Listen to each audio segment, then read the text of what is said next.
perseguidos, temidos, odiados. Así eran los cátaros.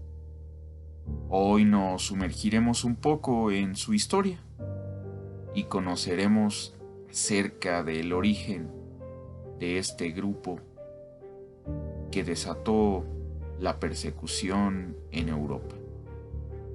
Comenzamos.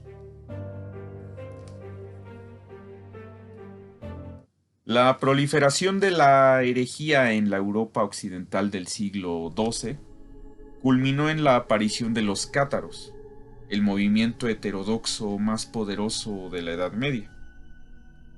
La corriente principal de la cultura católica distinguió enseguida la amenaza y actuó en consecuencia. Cuando quedaron aplastados los cátaros, el curso de la historia occidental había cambiado. Una cruzada de cristianos contra cristianos había destruido la civilización provenzal. Se había creado la Orden de los Dominicos y se había desatado la Inquisición.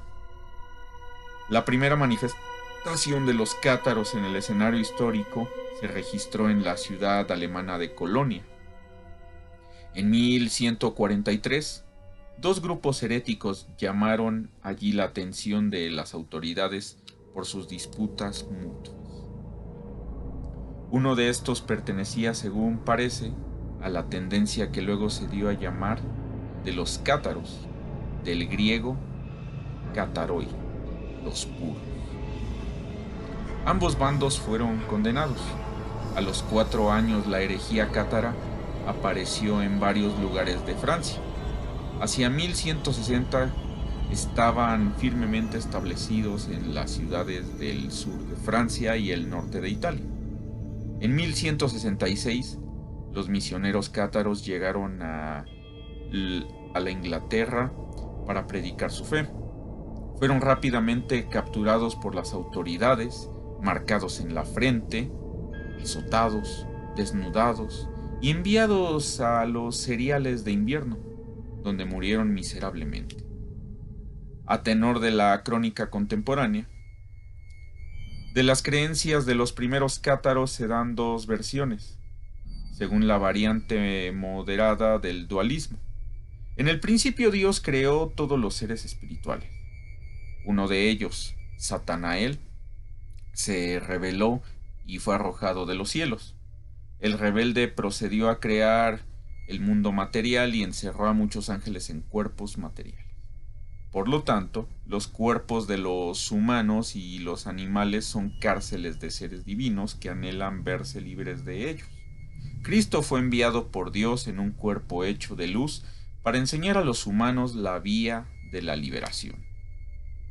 Los que no alcancen la perfección espiritual durante el tránsito terrenal siguen reencarnándose hasta que lo consigan. En la otra tendencia, la del dualismo externo, el malo creador del mundo no es a su vez una criatura, también insurrecta, sino el eterno enemigo de Dios. Consecuencia práctica de estas creencias era el rechazo de los bienes materiales y de los placeres mundanos, como otros tantos cebos puestos por Satanael para mantener a los humanos prisioneros en sus cuerpos. De la iglesia tan aficionada al dinero y al poder, decían que estaban al servicio del malo y no del verdadero Dios. Una iglesia cristiana verdadera, según enseñaban los cátaros, no debía acumular riqueza.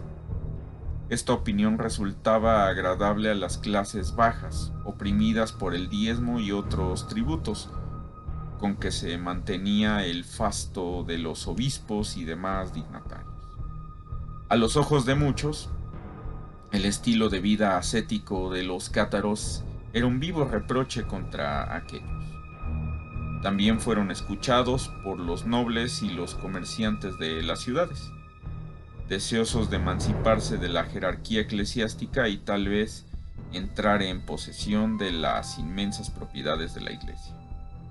Las creencias de los cátaros se asemejan mucho a las de la herejía balcánica del bogomilismo. Algunos estudiosos creen que el movimiento cátaro fue creación de misioneros bogomilos. Pero también es posible que su aparición en Europa occidental fuese indispensable y, en consecuencia, del resentimiento contra el despotismo eclesiástico. No hay duda de que muchos heréticos activos durante el siglo XII, como Enrique de Lusana, Dankelmo de Flandes y los protobrucianos, difundieron ideas heréticas en los amplios sectores de la población y penetraron el terreno a ulterior popularidad de los cátaros. Y también se ha demostrado que estos tuvieron contacto con bogomilios durante los primeros años del movimiento. También es obvio que su organización adoptó una estructura similar a la de los bogomilos.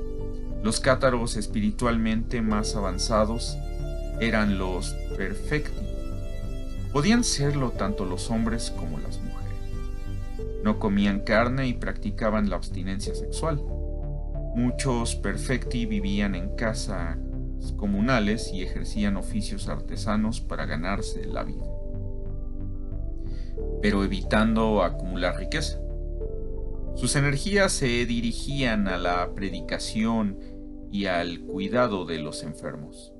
Según el historiador Morris Berman, los perfecti tenían rituales de cánticos y danzas extiásicas apropiados para inducir el trance, durante el cual creían visitar los dominios celestiales. Los cátaros no tan avanzados eran los credentes o simples creyentes, y no seguían el exigente estilo de vida de los perfectos, sino que se limitaban a reverenciarlos y recibir su orientación espiritual.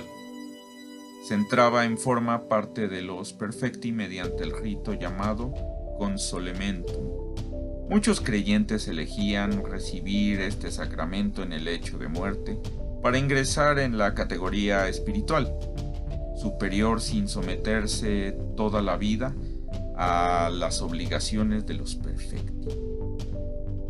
Poco después de 1160 empezaron a recibir el nombre de cátaros y habían conseguido establecer una organización eclesial supranacional.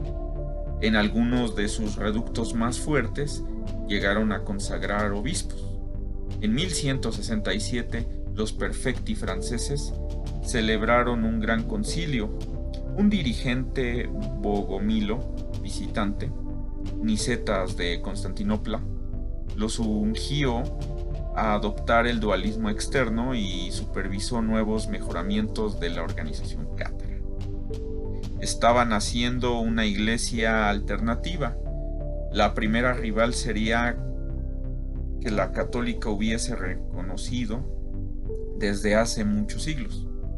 Desde entonces los radicales o albaneses dominaron el catarismo francés. En Italia coexistieron, no siempre pacíficamente, con los grupos moderados llamados concorezanes o garatenses. Una rápida difusión de la herejía alarmó a la iglesia oficial. Aplacaron a los cátaros todos los recursos de la propaganda antiheréticos desarrollada durante los últimos 2 siglos, que adoraban al diablo, celebraban orgías y sacrificaban niños, que los bogomilos les habían enseñado la sodomía como método de limitación de la natalidad. Una de las acusaciones más extravagantes fue que cátaro deriva del latín cutus, porque adoraban a Satanás en forma de gato negro.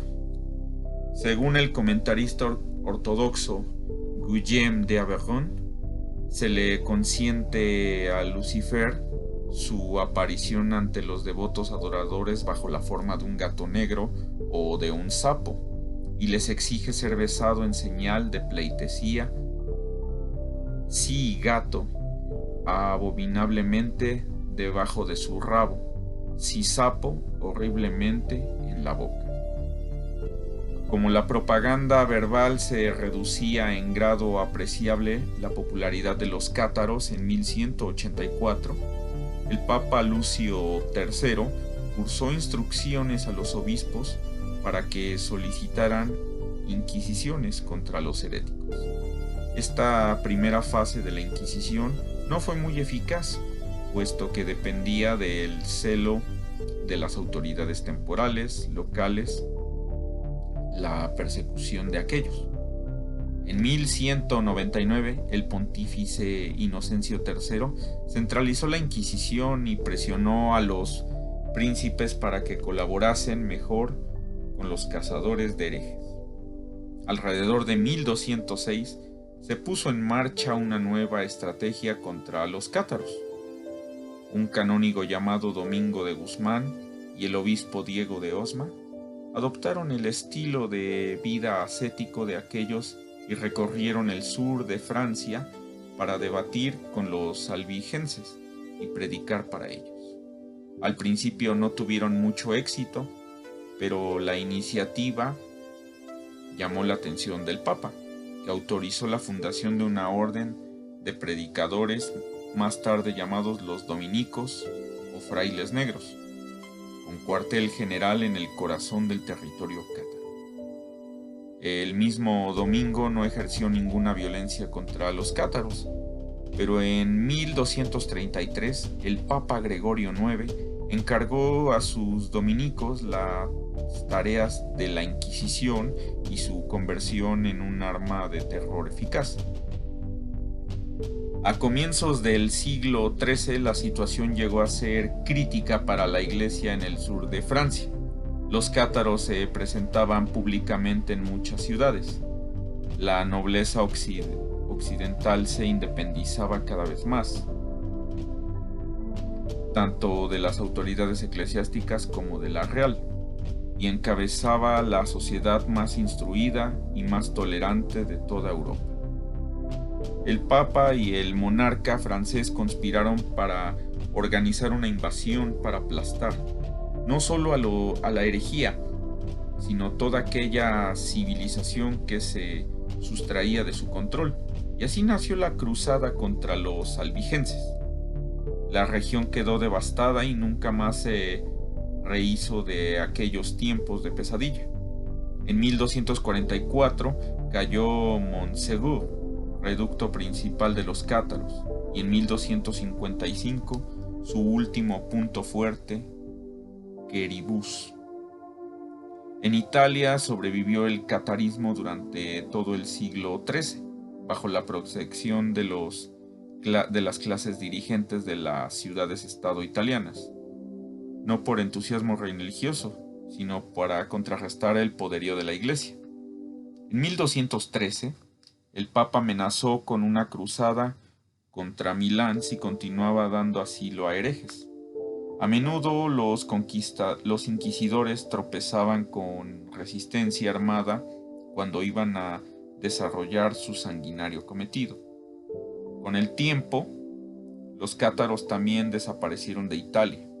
Algunos de ellos, franceses e italianos, buscaron refugio en apartados valles alpinos, cuando seguían siendo cazados por los inquisidores durante el siglo XIV.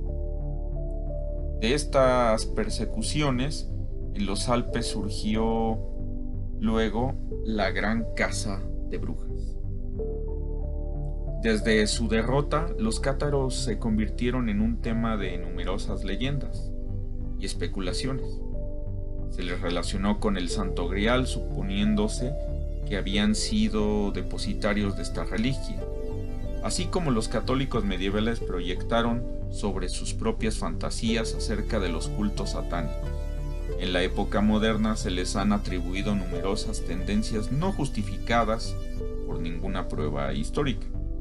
En el siglo XIX apareció en Francia una iglesia cátara sediente, heredada de una tradición clandestina. Hoy día varias escuelas gnósticas dicen conservar enseñanzas secretas de los cátaros, y existe una sociedad memorial y de estudios sobre el catarismo que difunde una imagen más bien novelera de la secta. Otros grupos aseguran que sus miembros son cátaros reencarnados que han logrado recordar sus vidas anteriores. Para muchos, al norte y al sur de los Pirineos, la leyenda de los cátaros viene a ser un símbolo nostálgico del desaparecido esplendor de la cultura provenzal. Acabamos de escuchar la historia de los cátaros, algo bastante interesante y que nos ha llamado a la reflexión acerca de cómo se contempla la religiosidad en el mundo. Recuerden que si quieren algún tema especial que tenga que ver con las letras o con el mundo en general y las artes, pueden solicitarlo. Estoy en la mejor disposición de leer sus comentarios y todo lo que quieran aportar. Muchas gracias y nos escuchamos la próxima semana.